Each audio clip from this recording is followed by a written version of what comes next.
Salve, salve, gente boa! E aí, tudo bem? Seja bem-vindo, muito bem-vindo ao canal. Que hoje nós vamos ver a respeito de Jesus, fiador de superior aliança. Não sai daí, fica comigo até o final. Vamos junto?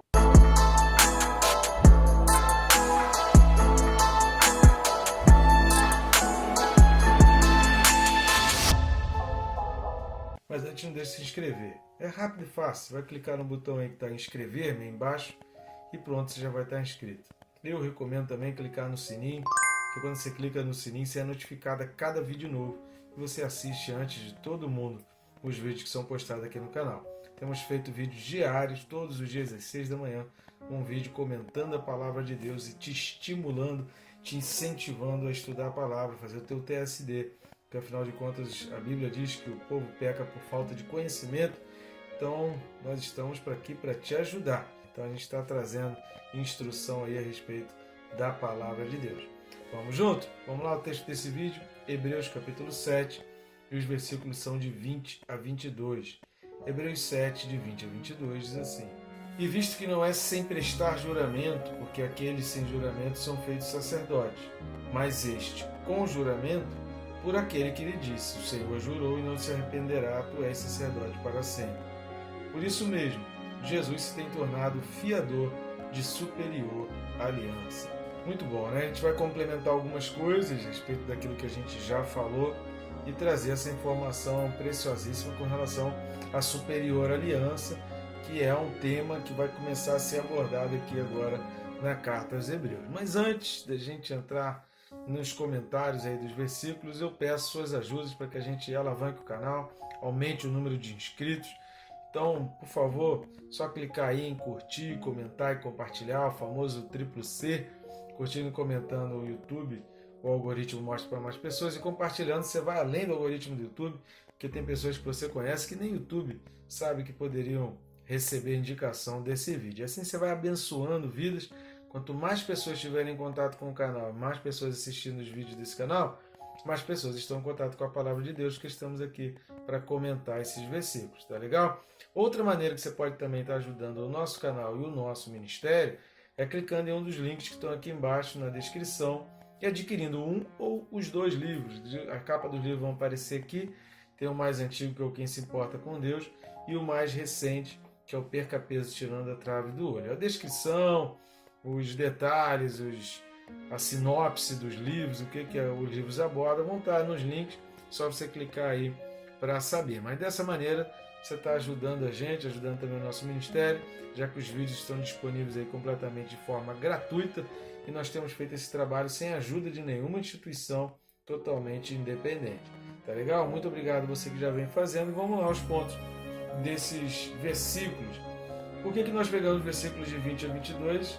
É por causa exatamente do mesmo motivo que nós falamos lá no início do capítulo 7. Né? Quem separou aí no século 13 em versículos, deu uma quebrada na gente, né? Porque partilhou essa parte que está com parênteses aí, poderia ter colocado, né, de uma forma que o parênteses ficasse integralmente dentro de um versículo. Aí ajudava um pouco a gente a destrinchar, né, a comentar os versículos. Mas uma pessoa separou e aí a gente precisa ler, porque o que está vindo depois do versículo, o versículo 22, na realidade ele é uma continuação do que está iniciando ali no versículo 20. E todo o restante do versículo 20 e todo o versículo 21 está dentro do mesmo parênteses, traçando aí o que tem de comum, o que não tem de comum entre aqueles que foram sacerdotes da linhagem genealógica, né, da linhagem levítica, e aquele que é o sacerdote para sempre, Jesus Cristo, da ordem de Melquisedeque. E a primeira coisa que a gente vai destacar nesses versículos é a expressão juramento. Lá no capítulo 6, versículo 13, a gente já tem um vídeo aí correspondente onde a gente fala um pouco a respeito do juramento. O que era o juramento, querido? O juramento era, e no caso ainda é, um comprometimento diante de alguém superior. Por que diante de alguém superior? Isto é, alguém com poder para punir no caso de descumprimento. Então você faz um juramento diante de alguém superior, porque essa pessoa superior que está olhando você fazer o juramento, ela tem o poder, e você, através daquele juramento, através daquele comprometimento, você está concedendo a ela esse poder para te punir em caso de descumprimento. Para isso serve o juramento. E todo juramento é feito mediante uma promessa. Eu prometo cumprir, eu prometo seguir, como o juramento da medicina, né? O juramento de Hipócrates, onde é feito ali todo o comprometimento, os advogados também têm. Todas as classes, na realidade, ela tem os seus juramentos, que são promessas, são votos que a pessoa faz de cumprir, de respeitar, de ser ético, enfim, de seguir as diretrizes conforme aquilo que está sendo colocado ali. Por que se faz esse juramento? Porque exatamente você está se colocando, assumindo um compromisso de ser fiel àquela linha de acordo com a prática que você está executando. Se não cumprir, já era, e aquele seu superior, ele vem te punir. Deus, por não ter ninguém superior a ele, ele diz que ele jurou por ele mesmo. Vamos dar uma lida lá? Gênesis capítulo 22, do 15 ao 18. Gênesis 22, do 15 ao 18. Então do céu bradou pela segunda vez o anjo do Senhor a Abraão e disse: Jurei por mim mesmo, diz o Senhor, porquanto fizeste isto e não me negaste o teu único filho, que deveras te abençoarei, e certamente multiplicarei a tua descendência, como as estrelas dos céus, e como a areia na praia do mar. A tua descendência possuirá a cidade dos seus inimigos. Nela serão benditas todas as nações da terra, porquanto obedeceste a minha voz. No vídeo anterior, que já foi bem extenso, nós falamos um pouco a respeito disso. Foi a tua descendência. Paulo, escrevendo aos Gálatas, ele vai explicar isso. Não foi aos descendentes, como se falando de muitos, mas a tua descendência, falando de um só, referindo-se a Jesus. Embora Abraão talvez pudesse ter pensado que seria através de Isaac, mas o texto, segundo Paulo interpreta lá em Gálatas, faz-se referência a Jesus, por isso é no singular a tua descendência. Mas o que a gente vai destacar é exatamente Deus falando aqui, olha, eu jurei por mim mesmo, versículo 16. Salmo 110, versículo 4, vai dizer, e Deus jurou, ou seja, um compromisso assumido, um compromisso que não pode deixar de ser assumido, porque foi feito com base em juramento. Só que como ele não tinha ninguém superior, ele jurou por ele mesmo. A palavra de Deus já basta. O segundo ponto que a gente vai falar aqui, desse versículo 20, é que o parênteses começa, porque aqueles sem juramento são feitos sacerdotes, que está se referindo aos levitas. Por quê? Porque os levitas tornavam-se sacerdote apenas pela linhagem de sangue. Morreu o sumo sacerdote mais velho, e iria assumir os filhos daquele sumo sacerdote e assim por diante. Então, só pelo fato de pertencer àquela família e fazer parte dessa sucessão, ele já entrava, ele já assumia ali todas as funções sacerdotais. Não tinha um juramento, não era como a formatura, né, como a gente mencionou aqui, das classes aí, medicina, advogado, contador e tal, administrador, não era engenheiro. Não era como essas formaturas que tinha, agora você vai ser formado, vai ser empossado e a partir de agora você pode executar a tarefa ali. Não, era simplesmente pelo fato de ser filho, era colocado. Morreu, o filho é colocado, morreu, o filho é colocado e assim por diante. Então não tinha juramento. É isso que o autor dos Hebreus está falando aqui. Olha, aqueles sem juramento são feitos. Eles são colocados como sacerdotes, mas sem nenhuma promessa. O que o autor está destacando aqui? Não há comprometimento, não havia fidelidade, por isso Deus vai falar tanto lá em Ezequiel quanto em Jeremias, mas principalmente com relação ao sacerdócio levítico, Ezequiel do 40 ao 48, Deus vai dando uma palavra bem dura com relação ao sacerdócio levítico, exatamente porque não tinha juramento, não tinha comprometimento, não tinha fidelidade, e aí eles se envolveram em cada treta terrível. Terceira coisa que a gente vai destacar, é que, e aí vai falar, né, no versículo 21, vai dizer que ao contrário, Jesus não, foi feito por juramento, relacionando Jesus ao Melquisedeque. E aí o versículo 22 começa com por isso mesmo.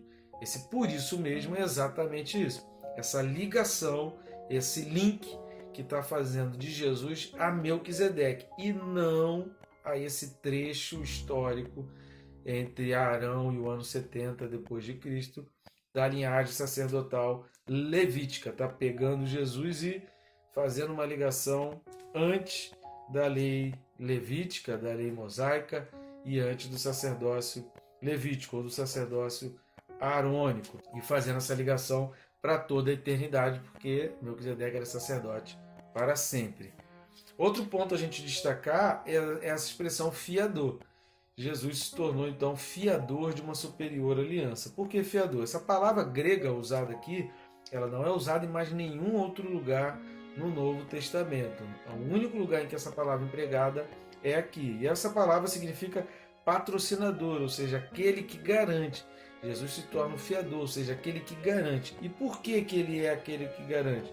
Conforme o versículo 16, porque ele ainda vive, ou no versículo 16 que vem dizendo, ele tem o poder de vida indissolúvel, ou seja, o poder alcançado por ele através da ressurreição, por ter ressurgido e por continuar vivendo para sempre, isso é indissolúvel, não pode jamais ser desfeito, isso vai ficar para a eternidade. Jesus é esse que pode garantir por conta disso.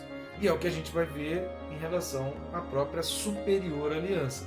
O significado dessa superior aliança é exatamente relacionado a todos esses aspectos a respeito de Jesus. Mas antes da gente comentar sobre isso, vamos dar uma lida em Jeremias, para a gente entender por que fala da nova aliança. Jesus instituir a Santa Ceia, Jesus fala, essa é a nova e eterna aliança. Paulo vai falar também, 1 Coríntios 11, essa é a nova e eterna aliança. Por que é falado isso?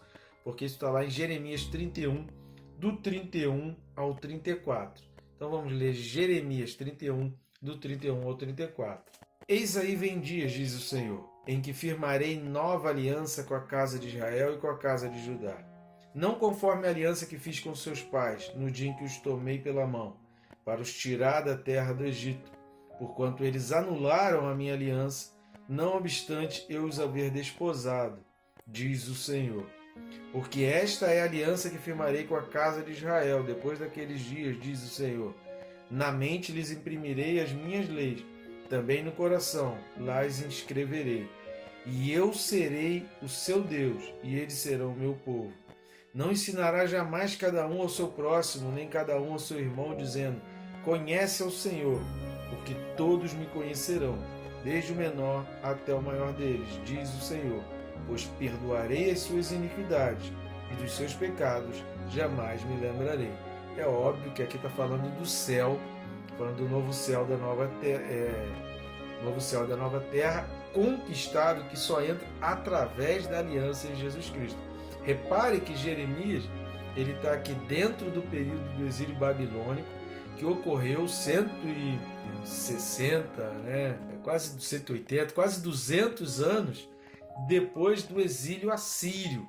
E o que aconteceu no exílio assírio? Israel foi dizimado da face da terra e não voltou. Israel, que correspondia às 10 tribos do norte, cuja capital era Samaria, ele simplesmente, depois daquele cativeiro assírio, ele nunca mais voltou, salvo alguns sacerdotes da linhagem levítica e alguns colonos que se estabeleceram ali em Samaria.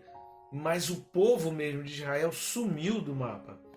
Já no cativeiro babilônico, 200 anos depois do cativeiro assírio, época em que Jeremias escreve isso, só existia o povo judeu. E o povo judeu foi lá e 70 anos depois eles retornam. E por que é estranho falar isso? Porque para Jeremias, Israel já tinha desaparecido. Para Jeremias, já haviam se passado quase 200 anos em que não havia mais povo de Israel. Mas a promessa de Deus é casa de Israel e casa de Judá. Isso é muito interessante. Por quê? Porque o Israel, aquele Israel que desapareceu lá no cativeiro assírio, lá no exílio assírio, hoje eles são a composição daqueles que são herdeiros pela fé em Cristo Jesus. São todos os cristãos e todos aqueles que assumem o compromisso como Cristo. Por isso no céu estarão Israel e Judá. Judeus, esses judeus que a gente tem hoje aí, que habitam na terra de Israel, mas que são apenas os descendentes judeus decorrentes do cativeiro babilônico. São aqueles que voltaram do cativeiro babilônico, do exílio babilônico. Esses são os judeus. E Israel? Israel somos todos nós espalhados pela face da terra, que pela fé recebemos a Jesus Cristo, Salvador. Tá? Então, isso é importante a gente entender. Novamente, essa aliança ela será citada nos capítulos 8 e 10 de Hebreus. E por que essa aliança é considerada superior? Por que se fala de nova aliança, mas também é mencionado como uma aliança superior? E é mencionado como superior? Porque essa aliança é eterna. Porque essa aliança ela é irrevogável ou indissolúvel, como falou no versículo 16. Porque essa aliança ela é perfeita. O autor dos Hebreus vai falar aí que a aliança feita, o sacerdócio feito pelos levíticos era imperfeito. Por quê? Porque a morte acabava com ela. Porque a morte dava fim. A aliança de Jesus foi feita com o próprio sangue, foi pago com o preço de morte e morte de cruz, mas ele ressurgiu, ele vive para sempre. Logo, a morte não encerrou, por isso ela é perfeita, porque a morte, que é o maior de todos os inimigos da humanidade, não conseguiu pôr fim a essa aliança de Jesus. E um ponto mais importante para considerar essa aliança como superior é que ela é de uma vez por todas. Depois dela a gente não precisa de outra. Depois desse sacrifício a gente não precisa de outro. O véu foi rasgado e agora através de Jesus Cristo nós não precisamos mais de nenhuma outra aliança. Ele é a última aliança. Vamos dar uma lida lá em Hebreus 9, versículos 12 e 28. Hebreus 9, 12 e 28. Não por meio de sangue de bodes e de bezerros, mas pelo seu próprio sangue, entrou no Santo dos Santos uma vez por todas, tendo obtido eterna redenção. Por isso ele é considerado como uma aliança superior, porque a aliança é eterna, a redenção foi eterna, não precisa de outro, e não foi com o sangue de outros, foi com o seu próprio sangue. Ele não usou o sangue de um terceiro, ele derramou o seu próprio sangue. Por isso, Melquisedeque cumpriu a função de rei, sacerdote, e Jesus cumpriu uma tríplice função: rei, sacerdote e cordeiro. Ele se fez sacrifício. Versículo 28. Assim também Cristo, tendo se oferecido uma vez para sempre para tirar os pecados de muitos, aparecerá segunda vez sem pecado aos que o aguardam para a salvação. E é isso que está sendo falado lá em Jeremias capítulo 31. Ele vai aparecer novamente e vai chegar aquele dia que Deus não vai precisar, ninguém vai precisar falar: conheçam ao Senhor, vocês precisam conhecer o Senhor. A gente não vai precisar evangelizar, porque todos ali terão conhecido o Senhor. E como que a gente conhece o Senhor? Obedecendo os mandamentos. É assim que se conhece. Esta é a vida eterna. João 17, versículo 3. A vida eterna é esta, que te conheçam a ti, o único Deus. Então a gente evangeliza para que as pessoas conheçam a Deus, se aproximam de Deus, e a gente só conhece realmente a Deus através dos mandamentos, através da palavra. A palavra vai nos revelando a respeito de Deus, do seu caráter, da sua essência, das coisas primordiais dele, daquilo que ele realmente é. A gente sabe por intermédio da própria palavra. Então ela é que traz para nós e aproxima do nosso coração quem realmente Deus é. E a gente obedece porque a gente ama e a gente não quer entristecer o coração de Deus e principalmente, dar cédulas na mão do diabo para que ele tenha autoridade sobre as nossas vidas. Tá bom, gente boa? Que Deus te abençoe, rica e abundantemente.